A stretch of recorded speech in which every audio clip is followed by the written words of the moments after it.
In today's video, I'm going to teach you how to add custom CSS in your funnel or website builder. If you want more control over the way your page looks and feels, custom CSS is a great tool to use. It allows you to make design changes that go beyond the standard editor options, which is especially helpful when you want to fine-tune things like spacing, colors, fonts, button styles, or other visual details. Whether you're making a small adjustment or creating a more polished, consistent look, this gives you a lot more flexibility. To get started, open your funnel or website builder and navigate to the page where you want to make the styling update. Before you add any code, take a moment to confirm that you're on the correct page. That's important because the CSS you add here will apply within that page's design settings. So you want to be sure you're editing the right one from the beginning.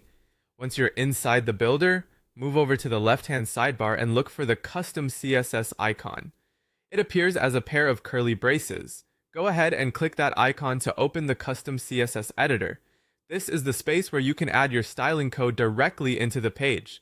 Now paste your CSS code into the editor box. If you already have the code ready, simply copy and paste it in carefully. It's always a good idea to quickly review the formatting before saving because even a small typo in CSS can stop the styling from working properly. Keeping your code clean and organized can also save you time later if you need to update or troubleshoot it. After your code is in place, click Save to apply the styling changes across that page. Once it's saved, the builder will use that CSS to update any matching elements automatically. This is very useful when you want a consistent design change without having to edit each item one by one. If you want the styling to affect only one specific element instead of the whole page, you can take a more targeted approach. Open that element's settings, go to the Advanced tab, and add a custom class name.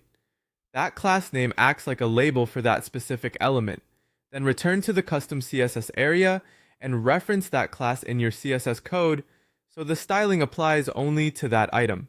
This method gives you more precision and helps prevent accidental changes to other elements on the page. As a best practice, use class names that are simple and easy to recognize so your CSS stays manageable over time. That's it. Once your CSS is saved and your class names are connected correctly, your custom styling should be active and ready to preview inside your page builder.